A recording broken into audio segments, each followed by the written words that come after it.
बिस्मिल्लाहिर्रहमानिर्रहीम। अस्सलाम वालेकुम नाजरीन, आप देख रहे हैं कैपिटल टीवी और प्रोग्राम कैपिटल स्पेशल के साथ मैं हूं आपका मेज़बान ज़ैनुल हसन। नाजरीन करामी, आज हम क्रिकेट पर बात करेंगे। पीएसएल का बुखार सर चढ़ कर बोला। पाकिस्तानियों ने एक मरतबा फिर पीएसएल को बड़ा पसंद किया। जब भी ग्राउंड्स की सूरत हाल हमने देखी, ग्राउंड्स फिल दिखाई दिए। पीएसएल बहरहाल अब ख़त्म हो चुका है। लास्ट मैच कल खेला गया लाहौर और मुल्तान के दरमियान। इसीलिए आज हम वुमेंस प्रीमियर लीग के ऊपर बात करेंगे। सत्तार खान साहब हमारे साथ मौजूद हैं, तज्ज़ियाकार हैं। शेख बिलाल अमजद हमारे साथ मौजूद हैं, स्पोर्ट्स एनालिस्ट हैं।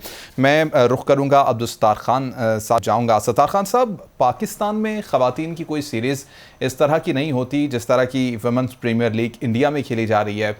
गो के आईपीएल इंडिया में शुरू हुआ था तो उसके बाद पीएसएल पाकिस्तान में आया था। आप समझते हैं कि पाकिस्तान में भी इस तरह की किसी लीग की गुंजाइश मौजूद है और इस तरफ जाना चाहिए पाकिस्तान को? इंडिया में जब आईपीएल आया था 2008 में आया था और फिर पीएसएल आया 2016 में, तो ये 8 साल का फ़र्क वैसे ही आईपीएल और पीएसएल में है। उसके बाद जो वुमेन प्रीमियर लीग है वो 2023 में आ रही है, यानी 15 साल बाद आ रही है आईपीएल के शुरू होने के बाद। अब ये पीएसएल 2016 में शुरू हुआ था। अब अगर डब्ल्यूपीएल को देखा जाए तो मेरे ख्याल में पाकिस्तान में अगर वुमेन्स लीग होगी तो मेरे ख्याल में उसका क्या नाम रखा जाएगा? जैसे डब्ल्यूपीएल रखा गया आईपीएल की जगह पे, हालांकि ये भी इंडियन लीग है, लेकिन उन्होंने डब्ल्यूपीएल रखा है, तो उस हवाले से फिर पीएसएल है तो मेरे ख्याल में डब्ल्यूपीएसएल होगा यहाँ पर, अगर हुआ, जब कभी भी हुआ। पहली बात ये करनी चाहिए कि डब्ल्यूपीएल एक तो देर से आया। जिस तरह से क्रिकेट की नशो नुमा और क्रिकेट जिस तरह से परवान चढ़ती रही, क्रिकेट को जिस तरह से क्रिकेट के साथ आरती आ गई, क्रिकेट के साथ इबादत आ गई, क्रिकेट के साथ अकीदा आ गया इंडिया में, उस हवाले से कई लोगों का ये ख्याल है, एक्सपर्ट का ये ख्याल है कि डब्ल्यूपीएल देर से शुरू हो रही है। लेकिन बहरहाल जब भी शुरू हो तो हम तो वही कहते हैं ना कि हर किसी को वेलकम करना चाहिए। Exactly. तो ये डब्ल्यूपीएल शुरू हुआ तो आईपीएल और डब्ल्यूपीएल में फ़र्क ये है कि आईपीएल को 15 साल हो गए। अब आईपीएल में जो एक रुझान है ना पैसों का, कि जी ऑक्शन होती है, खिलाड़ी जिसको टीम को चाहिए वो उसकी बेस प्राइस होती है, फिर बेस प्राइस से ऊपर जाके जिस पे फाइनल होता है उसे बिड प्राइस कहते हैं। अब ये डब्ल्यूपीएल का अगर पीएसएल से करें तो पीएसएल को हमारा जिक्र नहीं बनता। पैसों के वाले से अगर जिक्र करें तो वो आईपीएल बहुत ही आगे है और डब्ल्यूपीएल भी आगे है, पहली ही मार। अब ये हुआ कि डब्ल्यूपीएल में 5 किस्म की कैटेगरीज थी जो ऑक्शन में आई। वो 10 लाख रुपए की बेस प्राइस की कैटेगरी थी, वो 20 लाख रुपए की बेस प्राइस की कैटेगरी थी, वो 30 लाख की थी, वो 40 लाख की थी, वो 50 लाख की थी। तो सबसे ज़्यादा जो नुमायां रहा ना, जिसकी वैल्यू रही कि जो डब्ल्यूपीएल की टीमें हैं, फ्रेंचाइजीज हैं, उन्होंने सबसे ज़्यादा प्रेफरेंस जो दी वो 50 लाख की बेस प्राइस वाला जो ग्रुप था ना, कैटेगरी, ये वो खिलाड़ियों की, ख़वातीन खिलाड़ियों, उनको दिया। 50 लाख की जो कैटेगरी की बेस प्राइस की ख़वातीन क्रिकेटर्स थी, उनकी तादाद 24 थी। 24 में से 18 ऑक्शन हुई और ये परसेंटेज बनती है 75% कैटेगरी वाइज। सबसे टॉप पे 50 लाख है, उसके बाद 40 लाख आता कि 30 खिलाड़ी थे, 30 खिलाड़ियों में से 14 खिलाड़ी ऑक्शन में सोल्ड हुए, इनका परसेंटेज बनता है 46%। उसके बाद आया था 30 लाख की कैटेगरी आती है जिसमें 157 ख़वातीन क्रिकेटर्स थी, जिसमें 24 ख़वातीन क्रिकेटर्स ऑक्शन में सोल्ड हुई और इसकी परसेंटेज 15% बनती है। उसके बाद 10 लाख की कैटेगरी वाली आती है बेस प्राइस, जिसमें 215 ख़वातीन खिलाड़ियाँ थीं और उसमें 29 खिलाड़ी जो ख़वातीन खिलाड़ी थी उनकी ऑक्शन हुई, ये 13% बनता है। सबसे आखिर में 20 लाख रुपए वाली कैटेगरी थी जिसकी टोटल 22 की तादाद थी उस ग्रुप की, उस कैटेगरी की, और उसमें सिर्फ 2 ख़वातीन क्रिकेटर्स जो थी ना वो ऑक्शन में जिनको जो सोल्ड हुई, सोल्ड अनसोल्ड का कॉन्सेप्ट है वहाँ पे कि इतने सोल्ड हुए, इतने अनसोल्ड हुए, उनके ऑफिशियल डॉक्यूमेंट में यही लिखा होता है, तो वो सिर्फ 9% बनती हैं। अब 50 लाख की कैटेगरी जो है ना, बेस प्राइस के हिसाब से 50 लाख बहुत ज़्यादा है। अब जो हाईएस्ट पेड हैं, जिनको अल्टीमेटली जो फाइनल बिड प्राइस थी, उसमें ही 50 लाख वाली कैटेगरी की ख़वातीन क्रिकेटर्स टॉप पर हैं। मतलब ये कोई अगर आईपीएल को देखा जाए तो 3,40,00,000 रुपए जो स्मृति मंदाना का है, सबसे महंगी तरीन जो खातून क्रिकेटर है जो ऑक्शन में आई, वो 3,40,00,000 है। अब 3,40,00,000 को देखा जाए आईपीएल के हिसाब से देखा जाए तो बहुत कम अमाउंट, क्योंकि आईपीएल में जो अमाउंट आ गई है वो तो अब ऐसे लगता है जैसे ख्वाब की अमाउंट नहीं होती। अगर हम पाकिस्तानी क्रिकेट को देखें या पाकिस्तानी पीएसएल को देखें तो ख्वाब वाली वो अमाउंट लगती है कि जैसे ख्वाब देखा जा रहा है, इतने करोड़। मतलब वहाँ पर तो 7 खिलाड़ी ऐसे हैं जो आईपीएल से कमा के, मतलब मैं सैलरी की बात कर रहा हूँ, उसके अलावा बाकी जो चीज़ें हैं उसको मैं काउंट नहीं कर रहा, मैं सिर्फ सैलरी को काउंट कर रहा हूँ। तो 7 ऐसे खिलाड़ी हैं आईपीएल के जो अरबपति, जिनको बिलियनर कहा जाता है, जो 1 अरब से ज़्यादा कमा चुके हैं, बल्कि उनमें से 1-2 खिलाड़ी हैं जो 2.25 अरब तक जा चुके हुए हैं। अब ये बात है, उसको देखा जाए तो ये 3,40,00,000 या 3,20,00,000 की 2 खवातीन और 3,40,00,000 की एक, उसके बाद 2 करोड़ का एक आता है, उसके बाद 1.5 करोड़ का, 2.25 करोड़ का, 1.25 करोड़ का या करोड़ का, उसके बाद जो है ना वो लाखों में बात चली जाती है। शुरुआत है। उम्मीद ये की जा सकती है कि जब ये भी जिस तरह आईपीएल आगे बढ़ा तो फिर उसमें सैलरीज में भी नुमाया तौर पर बड़ी एक ऐसा एक वाज़े फ़र्क आया। मैं ये बात पहले भी कर चुका हूँ कि विराट कोहली जो आज दुनिया का एक स्टार प्लेयर है, इंडिया का स्टार प्लेयर है, आईपीएल का स्टार प्लेयर है, तो इसका 2008 में जब पहली दफ़ा ऑक्शन हुआ था तो विराट कोहली बेचारे को 12 लाख रुपए पे रखा गया था। 12 लाख रुपए तनख्वाह थी। आज वही विराट कोहली है जो 2.25 अरब तक पहुंचा हुआ। ये 15 साल में इतने पैसे उसने कमाए, और हर जो सीज़न आता है जब ये आईपीएल होता है तो एक ख़ास किस्म का होता है कि असल में मुकाबला होता है फ्रेंचाइजीज के दरमियान, खिलाड़ियों के दरमियान मुकाबला नहीं होता। फ्रेंचाइजीज जो होती हैं ना, उनके दरमियान मुकाबला होता है कि हम ज़्यादा पैसे दे सकते हैं कि नहीं दे सकते। एक अमाउंट होती है, वो बीसीसी ने उसके ऊपर रखा हुआ है कि भाई आप इतने ओवरसीज़ प्लेयर ले सकते हैं और इतने इंडियन प्लेयर ले सकते हैं, लेकिन आपका जो बजटरी एलोकेशन है सैलरी के हवाले से वो ये होगी। उन्होंने उसमें रह के फैसले करने होते हैं कि हमने इन पैसों में कितने बेहतर से बेहतर अपनी पसंद का बंदा, अगर किसी टीम की पसंद का जो खिलाड़ी है वो किसी और फ्रेंचाइज ने ले लिया है महंगे दामों, अब जो आपकी स्ट्रेटजी है, किसी और फ्रेंचाइज की स्ट्रेटजी है कि मैंने इतने खिलाड़ी इतने पैसों में लेने हैं, तो वो पीछे रह जाता है। तो ये फ्रेंचाइजीज के दरमियान कंपटीशन होता है। ये वुमेन प्रीमियर लीग में यही हुआ कि कंपटीशन एक्चुअली फ्रेंचाइजीज के दरमियान था। खिलाड़ी तो ठीक है, खिलाड़ी आया ऑक्शन लिस्ट में आया, अब ऑक्शन में अच्छा अभी एक ब्रेक का गाज़ार है, यहीं से कंटिन्यू करेंगे। नाज़रीन साथ रहिएगा।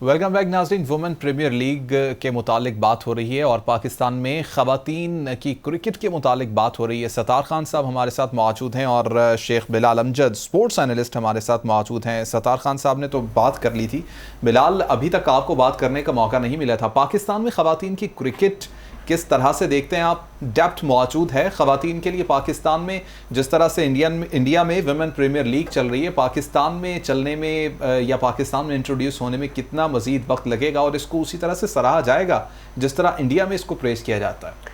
थोड़ा सा अगर आप इन दोनों मुल्कों को देखें ना, पाकिस्तान और इंडिया, तो इनका कल्चर आपको बहुत सारा आपको चीज़ें ऐसे लगेंगी जो हमारी बाउंड्रीज़ और वो सब चीज़ें हैं ना, जो एक एवरेज पाकिस्तानी या इंडियन है उसके लिए सेम होती हैं।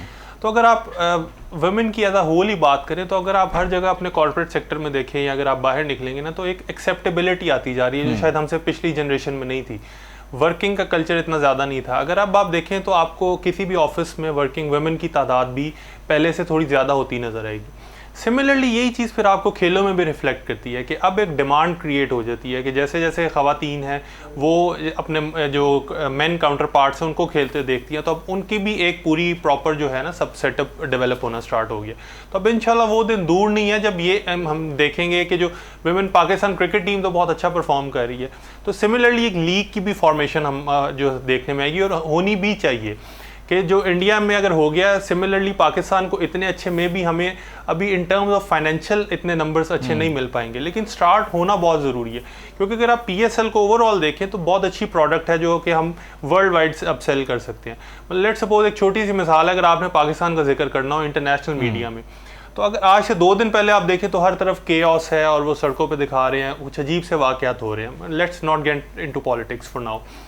दूसरी तरफ अगर आप उनको फाइनल का एक स्पेक्टिकल दिखाएं जिसमें कि आपके सामने जो सैम बिलिंग्स हैं या डेविड वीसे हैं, या दूसरी साइड पर अगर आप मुल्तान के देखें तो पोलार्ड है, तो वो उनको पता चलता है एक सॉफ्ट इमेज के लिए बहुत अच्छा है ये चीज़। और सिंस अब वुमेन एम्पावरमेंट की बहुत ज़्यादा बात होती है, तो अगर हम अपनी एक जो, जैसे सत्तार साहब ने इसको WPSL का नाम दिया, तो अगर हम WSL की तरफ मूव करते तो ये पाकिस्तान के सॉफ्टवेयर इमेज के लिए बहुत एक अच्छी चीज़ होगी कि हम इसको ज़्यादा से ज़्यादा प्रमोट करें। बिल्कुल ठीक। अच्छा बिलाल, एक चीज़ का हमें फुकदान नज़र आता है पाकिस्तान में, एक्सेप्टेबिलिटी की आपने बात की, एक्सेप्टेबिलिटी ख़वातीन की कुछ कम है पाकिस्तान में। अगर क्रिकेट में ही ले लिया जाए तो अगर वुमेन का वर्ल्ड कप होगा तो उसको इतना देखा नहीं जाता पाकिस्तान में जितना कि मेंस वर्ल्ड कप को देखा जा सकता है। क्या समझते हैं क्या वजह रही है इतनी डेवलपमेंट नहीं हो सकी, या अवाम इसको इतना पसंदीदगी से देखती नहीं जितना कि मेंस क्रिकेट को देखा जाता है? असल में अगर वुमेन की बात करें ना, तो टेनिस के अलावा कोई भी वुमेन स्पोर्ट्स उस तरह शौक से नहीं देखी जाती। टेनिस एक वाहिद स्पोर्ट है जिसमें कि वुमेन भी अगर आप साथ साथ देखें, विंबलडन अगर आप देख रहे हैं तो मेंस फाइनल है और वुमेन्स फाइनल है। वुमेन का भी लोगों को पता होता है कि सरीना विलियम्स है या स्टेफी ग्राफ है, कौन से अच्छे प्लेयर्स हैं और वो कौन सा अच्छा परफॉर्म कर रहे हैं।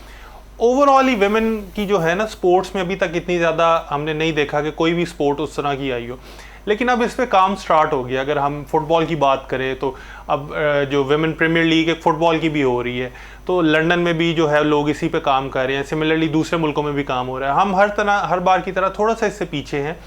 तो जो जैसे जैसे ये जब होना स्टार्ट होगा तो इंटरेस्ट अगर आप देखें तो 75 में क्रिकेट वर्ल्ड कप का भी इस तरह इंटरेस्ट नहीं था जो कि अब आपको नज़र आ रहा है। तो ये थोड़ी सी जर्नी लंबी होती है हमारा। वैसे बिलाल साहब एक और चीज़ है कि ख़वातीन कोई भी खेल हो, क्रिकेट हो, मैदान में हैं, ग्राउंड में हैं, स्टेडियम में हैं, तो जिस तरह का हमारा माइंड सेट है, जिस तरह का हमारा कल्चर है, हमें कुछ ज़्यादा पड़ी होती है कि हमने ये परफॉर्मेंस वाइज नहीं देखना होता। इंडिया में जो वुमेन प्रीमियर लीग है उसमें बाकायदा जो क्रिकेट बोर्ड इंडिया का है उसने कई शहरों में प्लान ये किया कि जनाब हमने किसी तरीके से राग़ब करना है, अगर हमें टिकट फ्री कर दिया जाए, फ्री ऑफ कॉस्ट कर दिया जाए, कि वो उतनी तादाद में आ जाएं कि जितनी तादाद में IPL के मैचेस में आती है। अब हम अपने टीवी में बैठ गए, घर में बैठ गए, तो वुमेन प्रीमियर लीग उसी तरह देख रहे हैं जिस तरह IPL को देखते थे, लेकिन ग्राउंड में जाके, हालांकि दिल हमारा बड़ा कर रहा होता है। एक बात मैं बता दूं, जिस खित्ते से हमारा ताल्लुक है, जो हमारा माइंडसेट बन चुका है, जो कल्चर है हमारा, उसमें बहुत अच्छा लगता है, लेकिन हम शाये लोग हैं। पाकिस्तानी तो बहुत ज़्यादा शाये हैं, इंडियन इतने शाये नहीं हैं जितने पाकिस्तानी शाये हैं। मतलब हम अपनी ख्वाहिश का इजहार नहीं करेंगे, हम एक्सप्रेसिव नहीं हैं, इंडियन हमसे ज़्यादा एक्सप्रेसिव हैं। तो वहाँ पे भी ये बात हुई थी, बल्कि ख़वातीन की तरफ से ये बात आई थी, मुख्तलिफ जो उनकी एसोसिएशन, सिविल सोसाइटी के जो होते हैं ना, कि भाई आप ये ऐसा करें कि किसी तरीके से अट्रैक्ट किया जाए ग्राउंड में, स्टेडियम में, कि मर्द वहाँ पर जाएं और वुमेन प्रीमियर लीग का मैच दे सकें। तो बीच में ये भी उनका प्रपोजल थी, पता नहीं वो इम्प्लीमेंट हुई, इन्फोर्स किया गया कि नहीं किया गया, कि आप फ्री ऑफ कॉस्ट कर दें, ताकि फ्री ऑफ कॉस्ट में होता टिकट नहीं है तो बेहतर है, माली तौर पर हम इतने प्रेशर में नहीं होंगे, क्योंकि साथ क्रिकेट भी देखना, साथ अपने माली मामलात भी देखने, तो फाइनेंशियली कई दफ़ा हम अफोर्ड नहीं कर सकते। वैसे बैठे तो कह देंगे ये 200, 400, 500 की टिकट है, लेकिन कई जगह पर जो क्रिकेट का फ़ैन होता है उसके लिए 200, 400, 500 वाकई एक बहुत बड़ा मसला होता है। हो सकता है उसे कहीं से उदाहरण पकड़ना पड़े। असल में अभी उनका पर्पज़ वैसे भी इसको लेके ये नहीं है कि वो इससे जो है फाइनेंस को बहुत अच्छा जनरेट करे।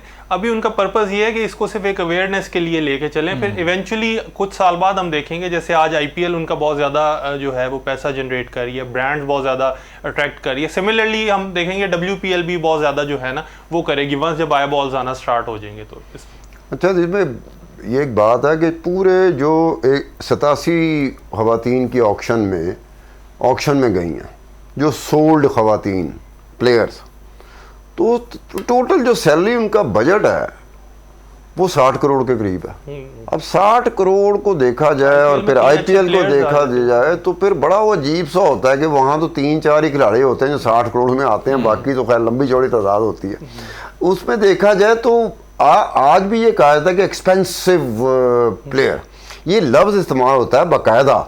ये नहीं देखा जाता कि आईपीएल के साथ इसका मुकाबला है, किसी और लीग के साथ मुकाबला है, या कोई इंटरनेशनल टीम के साथ जो कौमी टीम होती है वो खेल रही होती है और उनका बोर्ड उनको पैसे दे रहा होता है, उसका तो मुकाबला है ही नहीं। वो भी एक्सपेंसिव का, the most expensive, the highest expensive, उनके वो रिकॉर्ड में चीज़ आती है। अब मैंने पहले जैसे कहा कि 3 करोड़ 40 लाख मंदाना जो गई है, 3 करोड़ 40 लाख कुछ ज़्यादा अमाउंट नहीं है आईपीएल को। आईपीएल हमारे ज़हन पे सवार है, हम साथ ही हमारा ध्यान चला जाता है आईपीएल की तरफ। ओ भाई ये पहला साल है, ये पहले साल में वहाँ पे निकालने आप कितने बंदे थे जो 3 करोड़ से ऊपर गए होंगे? धोनी को निकाल के, धोनी को निकाल के कुछ प्लेयर होंगे। धोनी तो 6 करोड़ तक गया था, लेकिन वो 6 करोड़ भी बहरहाल 2008 में देखा है तो बड़ी बिग अमाउंट आईपीएल के लिए। आज 2023 है तो वुमेन प्रीमियर लीग के लिए 3 करोड़ 40 लाख मेरे ख्याल में एक अच्छी खासी अमाउंट है। हमें अगर आईपीएल को हम ज़हन में रखेंगे तो हम कहेंगे बड़ा ये तो पीनट्स हैं उसके मुकाबले में। बिल्कुल। और जो जैसे आपने स्टार्ट में जिक्र किया था ना कि जो उनकी बेस प्राइस है वो 5 मिलियन वाली ज़्यादा, उसमें से लोग जो हैं प्लेयर्स खरीदे गए हैं, उसकी रीज़न भी यही थी कि स्टार्ट में यूफोरिया होता है तो लोगों की कोशिश होती है कि ज़्यादा जो है ना हम अच्छे प्लेयर्स को पिक करें। लेकिन उसमें मुझे एक और चीज़ लगी है ना कि उसमें जो 20 लाख की जो कैटेगरी है ना बेस प्राइस वाली, उसकी मुझे समझ नहीं आई कि वो अनकैप्ड प्लेयर्स की जो मैक्सिमम बेस प्राइस थी वो 20 लाख थी, जो मिनिमम थी वो 10 लाख थी। अब 20 लाख में जो अनकैप्ड प्लेयर गया है तो 22 बंदे थे, 22 में सिर्फ 2 बंदियां जो थी वो ऑक्शन में गई हैं, मतलब ऑक्शन में उन्हें फ्रेंचाइजी ने लिया, और दोनों खिलाड़ी जो खवातीन हैं वो 20-20 लाख, बेस प्राइस उनकी वही रही, बिड प्राइस उनकी वही रही, 20 लाख से 21 लाख नहीं हुई। वेर है जो 50 लाख वाली हैं उसमें सिर्फ 2 खवातीन खिलाड़ी ऐसी हैं जो 50-50 लाख पे गई हैं, वरना उनकी बिड प्राइस जो है ना वो करोड़ों में गई है। असल में बहुत सारे प्लेयर्स ऐसे हैं जो वो जब ऑक्शन 1 स्टार्ट हो जाता है ना तो वो आपको पता है बिडिंग में ज़रा एक थोड़े से वो राइवलरी भी आ जाती है, एक टसल सी भी आपके स्टार्ट हो जाती है, इसीलिए आप हायर बिड को जो है वो रेज करना स्टार्ट कर देते हैं। तभी आप देखें कि वो जो 20 लाख वाली कैटेगरी है ना उसमें लोगों ने बिड किया ही नहीं है, क्योंकि वो उनका बहुत ज़्यादा जो अपना एक तो बजट एलोकेट जो था वो फिल्ड अप हो गया हुआ था, दूसरा उनका जो स्क्वाड है उसकी फॉर्मेशन हो गई थी। वो 10 लाख वाले जो होते हैं ना वो जो थोड़ा सा पंट लेते हैं कि शायद ये प्लेयर है। नहीं, इसमें भी एक और चीज़ देखने में आई है ना कि मंदाना जो हाईएस्ट पेड है वो टॉप 10 जो स्कोर किया है, रन्स बनाए हैं उसमें नहीं है वो, और टॉप 10 जो विकेट टेकर है उसमें भी नहीं है, हालांकि सबसे एक्सपेंसिव वो है। इसी तरह से वो जो एक इसहाक है, मुझे पूरा नाम नहीं आ रहा उनका, वो बॉलर है, खातून बॉलर है, वो 10 लाख की कैटेगरी में वो टॉप पर है इस वक्त, सबसे ज़्यादा विकेटें उसने ली हैं। इसी तरह अगर देखा जाए तो वो एक और 10 लाख के उस जुमरे में आती हैं, उसका भी कोई चौथा पांचवा नंबर है ज़्यादा विकेट लेने का। तो अभी मेरे ख्याल में प्रोसेस में कुछ चीज़ें ऐसी हैं कि एक लीग में आके एक अपनी एक रैंकिंग रेटिंग, जैसे हमारी टीवी की रेटिंग नहीं होती, ज़्यादा लोग देख रहे हैं कम लोग देख रहे हैं, तो रैंकिंग रेटिंग में डिटर्मन होना शुरू होता है एक प्रोसेस में जाके, और ये वुमेन प्रीमियर लीग में भी मेरे ख्याल उस प्रोसेस में है कि जो सबसे महंगी है। नेक्स्ट टाइम अब इनके पास एक डाटा कंपाइल होना स्टार्ट हो जाएगा ना कि इन्होंने इतने मैचेस में ये परफॉर्म किया था, तो नेक्स्ट टाइम जो इवैल्यूएशन है ना इनकी, ये हम देखेंगे कि बड़ी एक सही प्राइस पे होगी। अभी तो वो जैसे आपने बताया ना वो जो 10 लाख वाली वो नेक्स्ट टाइम में भी 50 लाख वाले उसमें होगी, जो उनका वो वाला वो जो पॉट है उसमें उसको प्लेस किया जाएगा।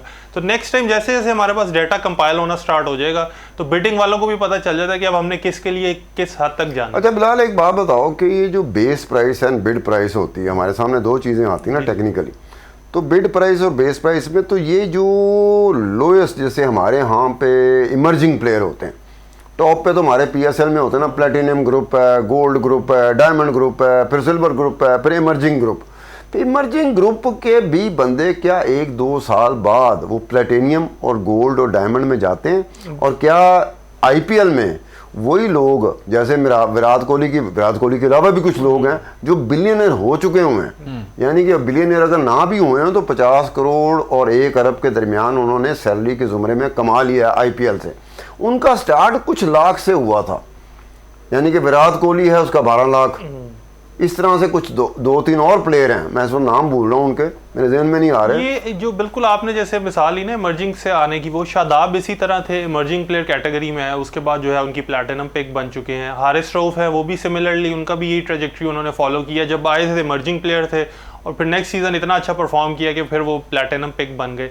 तो तो इमर्जिंग जो होता है ना वो उसके पास सबसे ज्यादा चांस होता है, क्योंकि बाकी सब प्लेयर्स का तो आपको पता है एक डाटा भी आपके पास होता है, इमर्जिंग प्लेयर के पास चांस होता है। जैसे इस बार ये मुल्तान के एहसानुल्लाह हमारे सामने एक मिसाल आई है। अब ये नेक्स्ट टाइम जब ये पिक होंगे तो ये इनकी जो कैटेगरी है वो बड़ी अच्छी कैटेगरी में फॉल करेंगे अपने इस सीजन की परफॉर्मेंस की वजह से। तो इमर्जिंग प्लेयर्स हैं जो वो जैसे 10 लाख वाली बेस प्राइस वाले हैं, उनके पास सबसे ज़्यादा अच्छी अपॉर्चुनिटी है कि वो किसी अच्छा परफॉर्म करके फौरी जो है ना अपनी जो वो समझ ले लैडर है ना वो बड़ी जल्दी इसको ऊपर चढ़ जाती है। तो बिलाल साहब आप समझते कि जैसे कि WPL है तो पाकिस्तान में WSL होगा तो क्या उसके लिए भूख हड़ताल करनी पड़ेगी, हंगर स्ट्राइक करना पड़ेगा, मुजाहरे करने पड़ेंगे, या क्या आपको तहरीक चलानी पड़ेगी? क्या आपके जहन में क्या है कि किसी तरीके से 15 साल ना लगाएं जैसे कि इंडिया में 15 साल लगे, 2 साल में काम निमट जाए, ये कुछ कम सालों में हो जाए? साहब आप मास्टरमाइंड है, आपने प्लान बनाना है, हमने फॉलो करना है, वो जो फिर आप बेहतर तरीके से नहीं। एक बात ये जो अभी बात हो रही थी, कई जगह बात हुई कि शाहिद अफरीदी साहब का एक मसला है। शाहिद अफरीदी साहब मुख्तलिफ वक्तों में ख़वातीन के हवाले से एक ऐसी बात कर देते हैं जो एक इंटरनेशनल फेम जो होता है ना, इंटरनेशनल फेम, उसे अवॉइड करना चाहिए, गुरेज करना चाहिए ऐसी बातों का। जब 2008 में IPL शुरू हुआ था तो सबसे महंगे तरीन पाकिस्तानी खिलाड़ियों में शाहिद अफरीदी थे जिनको वहाँ की फ्रेंचाइज ने लिया था। तो पहला ही मैच था। अब इन्होंने एक ऐसा स्टेटमेंट दे दिया कि भाई वो चीयर लीडर्स हैं।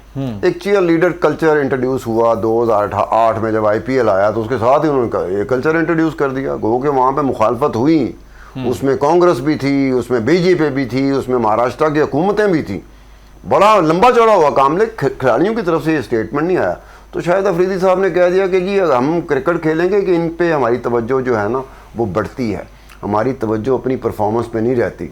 उसमें क्या हुआ था कि जो शाहिद अफरीदी की टीम थी वो बहुत बुरे तरीके से हार गई थी, 9 विकेटों से हार गई।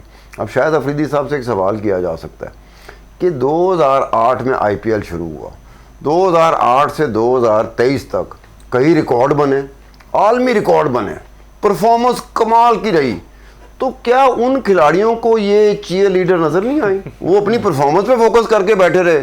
शाहिद अफरीदी ने कहा कि जी हमारी परफॉर्मेंस मेरी परफॉर्मेंस इसलिए थी, तवज्जो जाती थी। अब ये इस तरह सत्तार साहब किसी ने मान तो लिया ना, वैसे तो कोई मानता ही नहीं है, लेकिन चले मान तो लिया किसी ने कि तवज्जो जाती है खवातीन की वजह से। नहीं तवज्जो देखो बाकी प्लेयरों की गई नहीं तो शाहिद अफरीदी साहब की चली गई। यार ये देखो ना अजीब सी बात है, मैं परफॉर्म नहीं कर पा रहा, यहाँ आप खातून को गेस्ट बिठा दें तो मैं बाद में कहूँ कि जी मैं इसलिए परफॉर्म नहीं कर पाया कि खातून गेस्ट बैठी हुई थी। ये कैसे हो सकता है यार? बाकी शोज में नहीं होता, खवातीन गेस्ट भी बैठी होती है, खवातीन एंकर भी होती हैं। तो ये कि आप उसको लेंगे कि मेरी परफॉर्मेंस इसलिए नहीं निखर सकी, इसलिए समर नहीं सकी कि ये वजह थी। इस तरह की चीज़ों को इंटरनेशनल फेम जिसको मिला हो ना उसको अवॉइड करना चाहिए। उसको हम जैसा बंदा जो है ना बाहर आपस में बैठे हो तो हम कोई बात कर सकते हैं, लेकिन फेम में आया हुआ बंदा उसको कोशिश पूरी करनी चाहिए कि गुरेज करे इस तरह की बातों को। हमें तो ये होता है कि हमने इस बात के हक में जाना है, जहाँ पैरिटी की बात आएगी, बराबरी की बात आएगी, वैसे टीवी पे आके हम शुरू हो जाते हैं कि ये हम हर एक के हक की बात करते हैं, लेकिन जब खवातीन की बारी आती है तो फिर अगर हम उसमें डामाडोल होंगे तो हमारे बारे में देखने वाला हमें डाउट कर रहा होगा। बिल्कुल डाउट कर रहा होगा। अच्छा बिलाल, क्लोजिंग कमेंट्स दे दीजिए सिर्फ 1 मिनट के अंदर अंदर, क्योंकि उसके बाद हम क्लोजिंग के ऊपर जाएंगे खवातीन की क्रिकेट के हवाले से। जी बिल्कुल, जैसे अभी हमने बात किया कि सिंस हर मामले में एक्सेप्टेबिलिटी मिलना स्टार्ट हो गई है तो सबसे पहले तो हमारे ऊपर है कि एज अ नेशन हम जो है ना इन चीज़ों को एक्सेप्ट करें, और जैसे ही हमारी तरफ से एक डिमांड क्रिएशन की तरफ जाएगा तो हम देखेंगे कि जो फौरी वो जो 8 साल वाला सफ़र है ना वो 2 साल में जो है वो फिर डेफिनेटली ये कवर हो जाएगा। और सत्तार साहब ने एक बहुत अच्छा और भी प्लान बता दिया, अगर इस पे भी वर्किंग हो सके कि शायद अफरीदी को ही हम किसी तरह कन्विंस कर लें कि वो इसके ब्रांड एम्बेसडर बने, फिर शायद जो है ना ये फौरी इसको अमल में आ जाएगा। सही, ठीक है, बहुत शुक्रिया जी। बिलाल हमारे साथ मौजूद थे, सत्तार खान साहब न्यूज़ स्टूडियोज़ में हमारे साथ मौजूद थे। नाज़रीन प्रोग्राम आपने देखा, फीडबैक ज़रूर दीजिएगा। आज के लिए इतना ही, अल्लाह ने के बाद।